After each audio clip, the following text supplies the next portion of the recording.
Assalamualaikum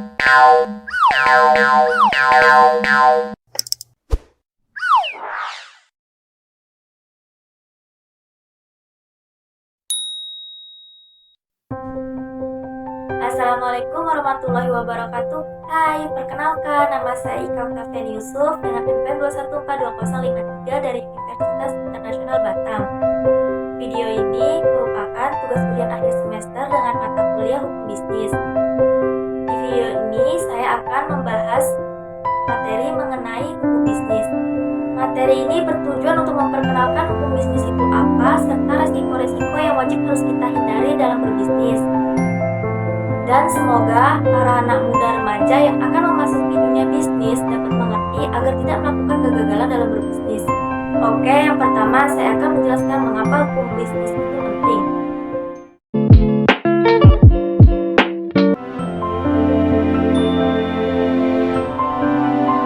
Dengan semakin pesatnya perkembangan setiap bidang kehidupan, termasuk bisnis yang kini tak hanya barang namun juga jasa, diperlukan suatu kebutuhan untuk sadar hukum dan melek hukum.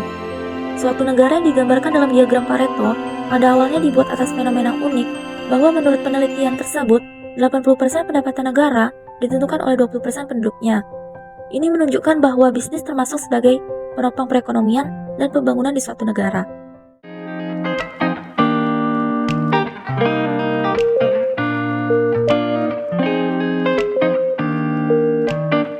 Konsep dasar dalam hukum bisnis adalah prinsip-prinsip legal yang mendasarkan cara bisnis dikendalikan dan diusahakan secara legal dan etis.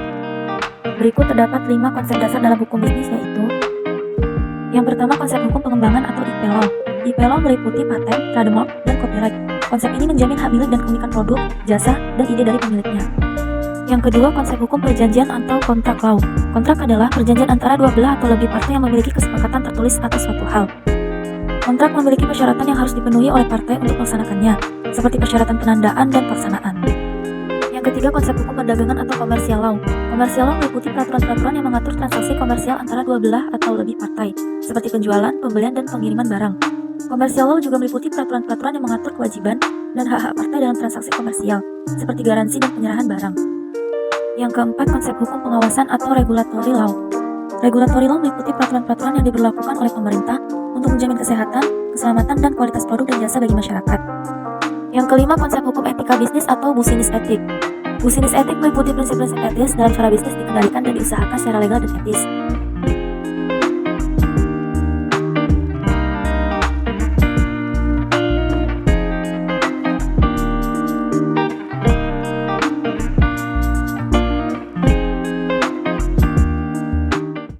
Perkembangan hukum bisnis pada tahun 1998. Krisis ekonomi Indonesia pada tahun 1998 berdampak sangat buruk terhadap perekonomian negara kita. Hampir di seluruh sektor termasuk sektor industri, baik industri besar maupun industri kecil, merasakan dampak dari krisis ekonomi tersebut. Tidak sedikit pelaku bisnis yang terpaksa gulung tikar karena tidak mampu bertahan dengan krisis ekonomi yang mendalam. Akibatnya, jumlah pengangguran meningkat secara pesat, banyak perusahaan yang melakukan efisiensi dan restrukturisasi alias pemutusan hubungan kerja atau PHK massal. Harga bahan baku meningkat tajam, sementara produksi barang dan jasa tidak laku, sehingga membuat sektor ekonomi mikro dan makro sulit untuk bertahan. Selanjutnya, perkembangan hukum bisnis pada masa sekarang. Saat sekarang ini, perekonomian Indonesia telah berangsur-angsur pulih. Bisnis di Indonesia mulai menggeliat dan berkembang pesat. Beberapa jenis usaha dan bisnis yang dulunya sulit berkembang, saat ini malah tumbuh subur dan menjamur, terutama sektor telekomunikasi, waralaba, dan pembiayaan. Setelah kita mengetahui sejarah kelam tentang hukum bisnis, maka tercetuslah UUD yang melindungi para pelaku bisnis dan peraturan-peraturan bisnis yang perlu ditaati. Karena UUD sifatnya mengikat, jadi para pelaku bisnis tidak bisa sembarangan melanggar. Berikut ada beberapa undang-undang bidang bisnis. Yang pertama, aturan yang beri landasan hukum keberadaan lembaga-lembaga yang mewadahi para pelaku bisnis dalam menjalankan aktivitasnya dan beberapa contoh undang-undangnya. Yang kedua, ada aturan yang memberi landasan hukum dalam mengatur perilaku pelaku bisnis dalam menjalankan aktivitasnya dan beberapa contoh undang-undangnya. Dan yang terakhir, ada aturan yang mengatur keberadaan mekanisme penyelesaian sengketa dan beberapa contoh undang-undangnya. Selanjutnya, hukum bisnis mempengaruhi kehidupan sehari-hari dan keputusan kita. Yang pertama, konsumen dan hak-haknya. Hukum bisnis melibatkan perlindungan konsumen yang memastikan bahwa kita sebagai konsumen memiliki hak-hak tertentu saat membeli barang atau layanan. Yang kedua, kontrak pribadi. Hukum kontrak adalah bagian integral dari hukum bisnis. Ketika kita membuat kesepakatan atau kontrak, kita harus mematuhi prinsip-prinsip hukum kontrak, seperti kejujuran, kapasitas hukum, dan pemenuhan kewajiban. Dan yang terakhir, pekerjaan dan hak karyawan. Jika kita bekerja untuk suatu perusahaan, hukum ketenagakerjaan dan hukum bisnis memiliki dampak besar pada hak-hak karyawan. Ini mencakup hak terkait gaji, jam kerja, cuti, dan perlindungan terhadap diskriminasi atau pelecehan di tempat kerja. Lalu ada tantangan dan kontroversi dalam hukum bisnis. Yang pertama, globalisasi dan perdagangan internasional. Tantangannya yaitu perselisihan perdagangan internasional, perbedaan dalam regulasi bisnis antar negara, dan kebutuhan untuk menciptakan peraturan yang adil dan seimbang di era globalisasi. Kontroversinya yaitu isu-isu perdagangan yang adil, perlindungan hak pekerja, dan dampak perdagangan internasional terhadap lingkungan yang menjadi sumber kontroversi. Yang kedua ada teknologi dan privasi. Tantangannya yaitu perkembangan teknologi, terutama di bidang internet dan kecerdasan buatan, menciptakan tantangan hukum baru terkait privasi, keamanan data, dan hak kekayaan intelektual. Kontroversinya yaitu ketegangan antara inovasi teknologi dan perlindungan privasi, serta pertanyaan etika terkait dengan penggunaan data dan kecerdasan buatan. Dan yang terakhir, tanggung jawab sosial perusahaan atau CSR. Tantangannya yaitu menentukan sejauh mana perusahaan harus bertanggung jawab secara sosial, termasuk masalah lingkungan, hak asasi manusia, dan keadilan sosial. Kontroversinya yaitu, apakah tujuan utama perusahaan adalah keuntungan finansial semata, atau apakah mereka juga memiliki tanggung jawab sosial yang signifikan menjadi perdebatan utama.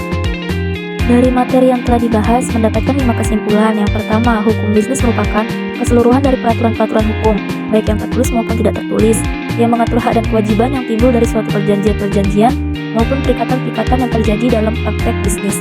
Yang kedua, aspek penting dalam bisnis berdasarkan 1338 ayat 1 KUHP, yaitu asas kontrak atau perjanjian dan asas bebas berkontrak. Yang ketiga, sumber-sumber hukum bisnis secara umum yakni KUH Perdata, KUH Dagang, KUH Pidana, dan peraturan perundang-undangan. Selain daripada itu, ada pula perjanjian, praktek, jurisprudensi, kebiasaan-kebiasaan dalam bisnis, serta doktrin. Yang keempat, jenis peraturan perundang-undangan yang menjadi landasan bagi transaksi bisnis yakni ada 11 undang-undang yang mengatur di luar daripada buku Kitab Undang-Undang Hukum Perdata tentang perikatan dan Kitab Undang-Undang Hukum Dagang. Dan yang terakhir, pentingnya hukum bisnis dari pelaku bisnis adalah adanya aturan-aturan hukum yang mengikat. Menurut pribadi saya, mempelajari mata kuliah hukum bisnis tidak semudah membalikkan telapak tangan karena dapat menentukan jalur karir dan aspek masa depan lainnya. Salah satu mata kuliah yang hingga kini pun menarik minat adalah hukum bisnis. Mempelajari hukum bisnis menawarkan sejumlah kesempatan untuk mengembangkan keterampilan dan mengeksplorasi banyak aspek kehidupan manusia. Ada banyak keuntungan dan alasan untuk mempelajari mata kuliah hukum bisnis.